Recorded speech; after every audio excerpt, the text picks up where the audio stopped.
Mes amis, je suis particulièrement heureux de vous retrouver aujourd'hui pour le tournage de cette nouvelle vidéo qui va concerner le nouveau Traxxas TRX 4 dans sa version Mercedes classe G500. Alors vous allez tout de suite me dire, oui, le Traxxas TRX 4, c'est pas vraiment une nouveauté. Exact, c'est une voiture qui est sortie il y a maintenant un peu plus de 2 ans. D'abord sous l'apparence d'un Land Rover Defender de couleur grise ou de couleur bordeaux. La voiture avait ensuite été éditée sous les traits d'un véhicule style militaire. Il s'agissait cette fois de la version tacticale. Et plus récemment, on trouvait également le Traxxas TRX 4 sous les traits du pick-up américain aux allures vintage, le Ford Bronco. Cette fois, rien de tout ça. On fait, on va dire, dans le plus classieux, ou le un peu plus smart, avec cette version Mercedes classe G500. C'est le gros modèle, le modèle V8.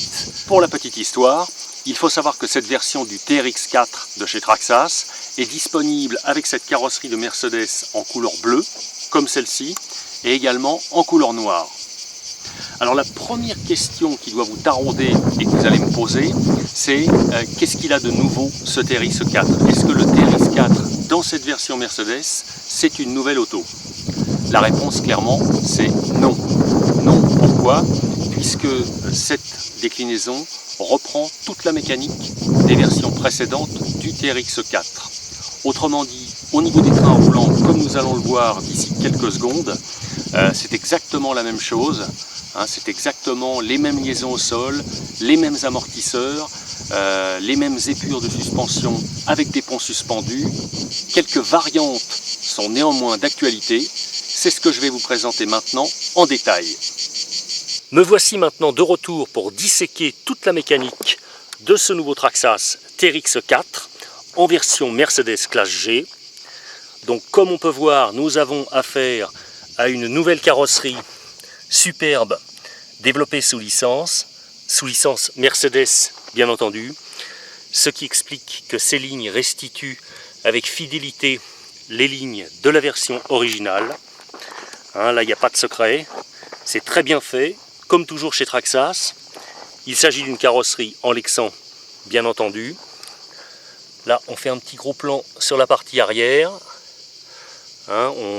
On repère bien, ou en tout cas on se remémore parfaitement les lignes plutôt carrées de la version originale du Mercedes classe G, avec tout de suite quelques petits détails croustillants qui interpellent, comme par exemple ici cette sortie à double échappement que l'on retrouve des deux côtés du véhicule, également le logo V8 qui apparaît près du clignotant de la partie gauche de la carrosserie. L'autre différence aussi que l'on peut constater tout de suite par rapport à un TRX 4 de base, ce sont les pneumatiques et les jantes. Puisque, comme vous le constaterez un peu plus tard dans la vidéo, les pneumatiques n'ont plus rien de commun avec ceux du premier TRX 4. Les jantes également sont totalement spécifiques à cette version. Nous avons affaire à des jantes spéciales à 5 bâtons, des jantes sans déport. Comme vous le voyez, le flanc de la jante est vraiment au ras du pneu. Ou plutôt l'inverse, le flanc du pneu est vraiment au ras de la jante.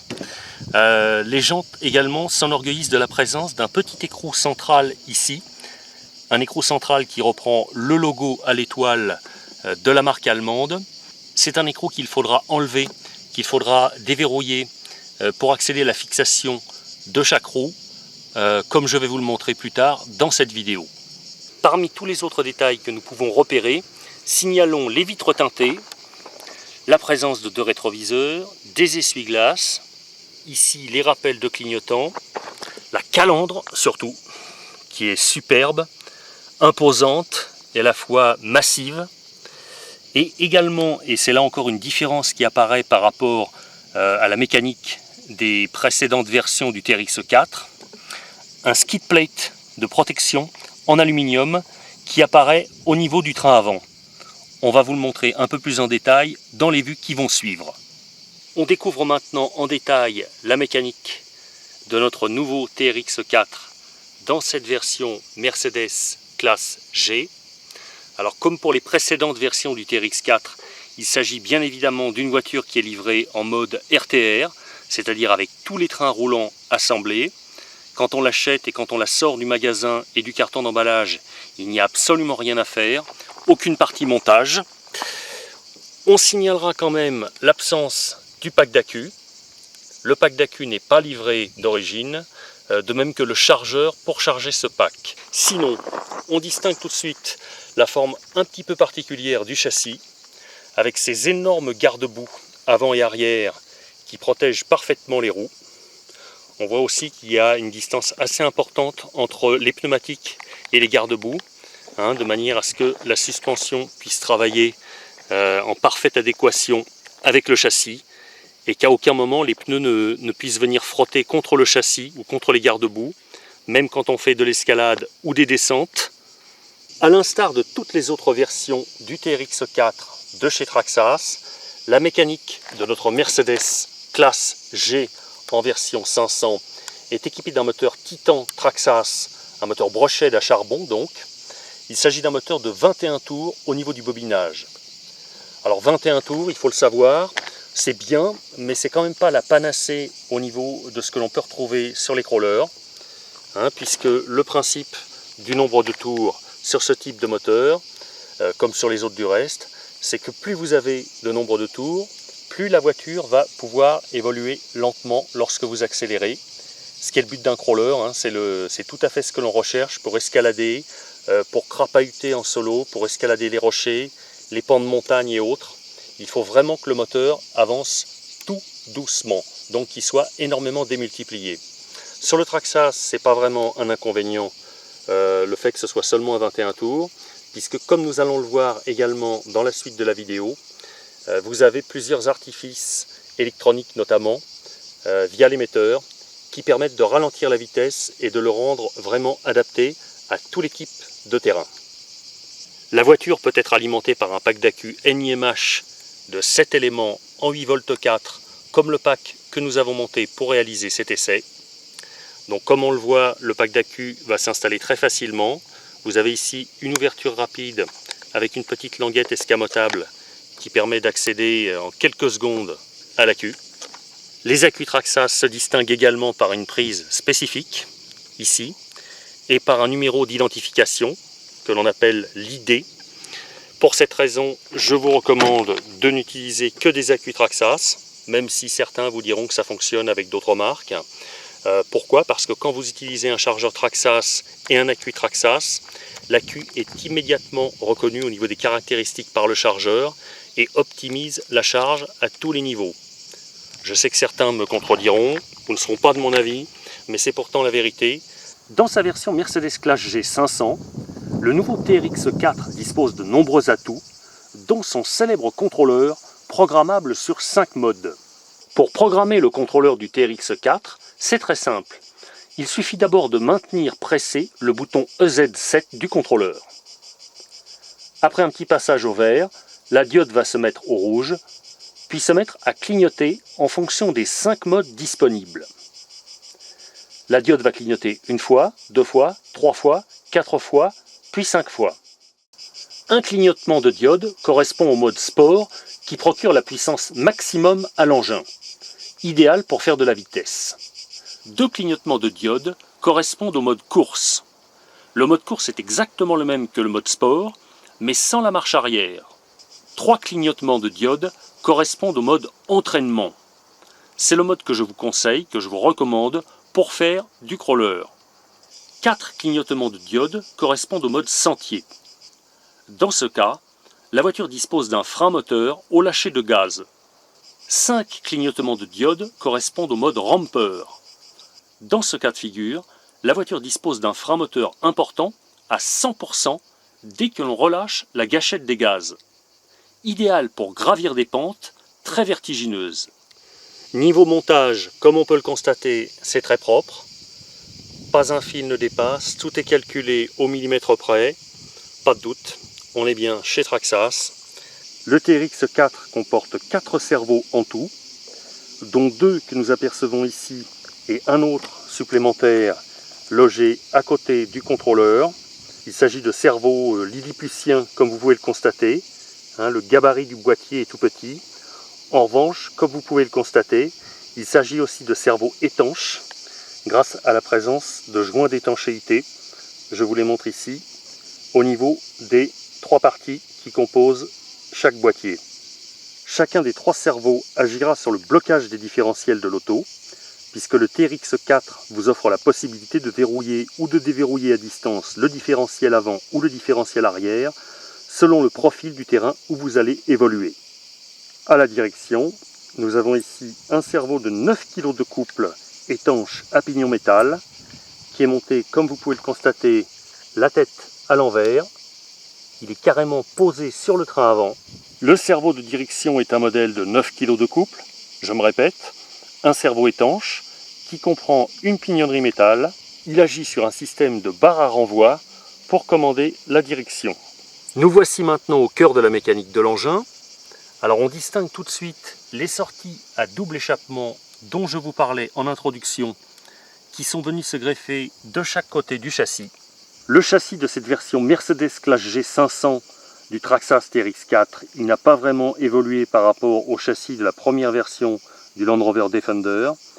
Il s'agit d'un modèle qui reprend 2 ponts avant et arrière suspendus, avec plus d'une similitude avec les carters et les ponts d'une voiture à l'échelle 1, en tout cas d'une voiture de ce type. Comme vous pouvez le constater, les différentiels sont renfermés ici, à cet endroit, dans des ponts étanches. Donc les différentiels travaillent sous carter, étanches, avec des couples coniques qui sont parfaitement lubrifiés. Toute la suspension du véhicule travaille également en adéquation avec des tirants montés sur rotule que l'on trouve à l'avant et à l'arrière pour relier les ponts suspendus à la plateforme principale. Les pneumatiques de cette nouvelle version du TRX4 dans cette livrée Mercedes Classe G500 ne sont plus du tout les mêmes que ceux de la version originale du TRX4. Comme vous pouvez le constater, les crampons sont devenus nettement plus carrés. Ils ont également été resserrés. Je vous parlais tout à l'heure des nouvelles jantes et du nouvel écrou central à l'effigie de l'étoile Mercedes qui est venu se greffer en plein centre. Pour pouvoir accéder à l'écrou de fixation, il suffit simplement de faire coulisser l'écrou et de l'ôter, voilà, comme ceci. Et après, de manière la plus classique, on prend la petite clé à étoile qui est livrée avec le véhicule, on tourne la clé et on a accès à l'écrou de fixation, le petit écrou, voilà, ici il est sorti, ou presque. Et ensuite, on peut enlever la roue comme d'habitude. Concernant la fixation des roues, notons aussi la présence d'hexagones en aluminium de modèle vissé, donc, qui sont venus se greffer sur chaque fusée de roues. Et pour accroître sa motricité aux roues par rapport à tous ses concurrents, le Traxxas TRX4 dispose d'une arme absolue par rapport à ses concurrents, un système de réduction à pignon logé au sein de ces 4 fusées. On le voit ici, les fusées sont du genre massive. Vous voyez les petites vis BTR qui viennent se loger entre les 2 carters. En fait, à l'intérieur de chaque fusée, vous avez tout un système de pignons démultipliés qui permettent de répartir idéalement le couple transmis aux roues, quel que soit le type de surface sur lequel vous allez évoluer. Ça, c'est une spécificité Traxxas du TRX4. La structure principale du châssis du Traxxas TRX4 repose sur un châssis à double longeron en acier.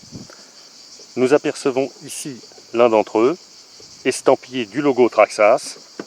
Côté suspension, on est plutôt bien loti, avec des amortisseurs en aluminium à corps fileté, avec un réglage de compression par molette, des ressorts et une hydraulique parfaitement adaptés, des amortisseurs qui ne fuient pas, même après usage intensif. Toujours au niveau de la suspension, il faut savoir que le TRX4 autorise des possibilités vraiment exceptionnelles en évolution. Comme vous le voyez ici, les roues peuvent vraiment agripper n'importe où. Nous avons une amplitude et des débattements de suspension qui sont pour le moins exceptionnels pour une voiture qui est à l'échelle 1/10, on vous le rappelle. C'est quand même une voiture de petit gabarit. Les pneus ont énormément de grippe, comme vous allez le voir dans la vidéo qui suivra en action. Comme vous l'avez sans doute déjà constaté en regardant les vidéos officielles Traxxas, tout a vraiment été optimisé pour pouvoir faire du franchissement, des descentes, évoluer sur tous les types de terrain, gras, boueux, sec, aride. En un mot, le TRX4 c'est vraiment le top pour faire du crawler. Et comme toutes les versions du TRX4 disponibles jusqu'à présent, notre Mercedes classe G500 ne déroge pas à la règle qui veut que le train avant possède un angle de braquage de 45 degrés. C'est vraiment sensationnel et exceptionnel. C'est un rayon de braquage digne de celui d'une voiture de drift. Il permet à la voiture de s'inscrire n'importe où et vraiment dans un mouchoir de poche. En action, comme vous le verrez, la voiture tourne vraiment toute seule. Pour peu que l'on sache bien utiliser les fonctions de blocage du différentiel depuis l'émetteur, c'est vraiment un régal d'évoluer avec ce crawler. Ça monte partout, ça grimpe partout, ça tourne vraiment immédiatement. Exceptionnel, il n'y a pas d'autre mot. Voilà, à l'instar de toutes les versions du TRX4, le train avant du Mercedes Classe G possède donc un rayon de braquage hallucinant. Et puisque l'on est focalisé sur le train avant, on voit ici donc le skid plate dont je vous avais parlé en introduction. Un skid plate de protection en aluminium qui est spécifique donc à cette version Mercedes Classe G. Ça, vous ne le retrouvez pas sur le TRX4 de la première mouture qui était le Land Rover Defender. Pour finaliser l'entraînement avec les roues, au niveau du train avant, nous trouvons des cardans articulés de type CVD en acier qui sont montés bien entendu sur des roulements étanches à cache flasquée, comme vous pouvez le voir ici. Côté électronique, cette version du TRX4 Mercedes-Benz Classe G est livrée avec le même émetteur que celui du Land Rover Defender, du Ford Bronco ou de la version Tactical. Il s'agit d'un émetteur à volant en 2 Go 4 Top Qualifier, c'est l'émetteur de la marque Traxxas. Alors au sein des spécificités de cet émetteur, on note la présence ici d'un bouton qui agit sur la vitesse du véhicule. Lorsque le bouton rouge ici est placé en position haute, le véhicule évoluera sur sa vitesse la plus lente. C'est vraiment la configuration que l'on vous recommande sur tous les terrains pour crawler avec le véhicule, c'est-à-dire pour faire du trial, pour escalader ou pour naviguer dans les petits chemins. Si vous voulez faire de la vitesse avec le TRX4, bien qu'il s'agisse d'un engin qui ne soit pas vraiment conçu pour cela, vous pousserez l'interrupteur sur la position basse pour avoir la puissance maxi au niveau du moteur. L'avantage indéniable de cet émetteur, c'est de pouvoir commander les différentiels de l'auto à distance via cet interrupteur. Dans la position standard de base, l'interrupteur est placé sur la position centrale. Dans cette configuration, vous avez votre TRX4 qui possède son différentiel avant verrouillé pour donner déjà un maximum de motricité et pour pouvoir évoluer n'importe où. Si vous souhaitez bénéficier d'un surcroît de motricité, il vous suffira de placer l'interrupteur sur la droite de façon à verrouiller les deux différentiels de l'auto. Lorsque les deux différentiels de l'auto sont verrouillés, inutile de vous dire que la motricité est à son maximum pour pouvoir gravir n'importe quelle côte ou presque. Enfin, si vous souhaitez utiliser votre TRX4 pour faire de la vitesse, nous vous conseillons de placer l'interrupteur sur la position extrême gauche de façon à déverrouiller les deux différentiels de l'engin. C'est une configuration qui pourra s'accompagner d'un basculement de l'interrupteur rouge vers la partie basse de l'émetteur de façon à ce que vous puissiez disposer du maximum de puissance. Dans cette configuration, le TRX4 va beaucoup mieux enrouler, il sera beaucoup plus apte à attraper les cordes des virages et vous obtiendrez également une tenue de route plus saine au niveau du train arrière en sortie de courbe. Comme sur tous les véhicules de la marque Traxxas, la partie électronique a été particulièrement choyée. Nous le voyons ici avec ce boîtier totalement étanche dédié au récepteur. On a démonté le boîtier radio pour vous montrer la différence avec un boîtier radio Traxxas et celui d'une autre marque de voiture radiocommandée. Comme vous le constatez ici, d'origine tout est soigneusement rangé et surtout, vous noterez la présence en périphérie d'un joint torique en silicone qui permet au boîtier radio d'être totalement étanche. Voilà, vous savez maintenant à peu près tout ou presque sur ce nouveau TRX4 de chez Traxxas dans cette version Mercedes-Benz Classe G. J'espère que cette vidéo vous a plu. Désolé pour les petits bruits d'arrière-plan avec le vent. La vidéo a été tournée comme d'habitude dans le Luberon, en pleine canicule. Comme vous avez peut-être pu le constater en image, il fait très chaud, j'ai très chaud, plus de 50 degrés au soleil, mais toujours un petit peu de vent, ce qui explique les petits bruits d'arrière-plan. Si vous avez aimé la vidéo, n'hésitez surtout pas à mettre les petits pouces bleus comme la couleur du Clash G, des petits pouces qui vont bien. N'hésitez pas non plus à commenter, à me poser toutes les questions que vous souhaitez, j'y répondrai dès que je le peux. Bye bye.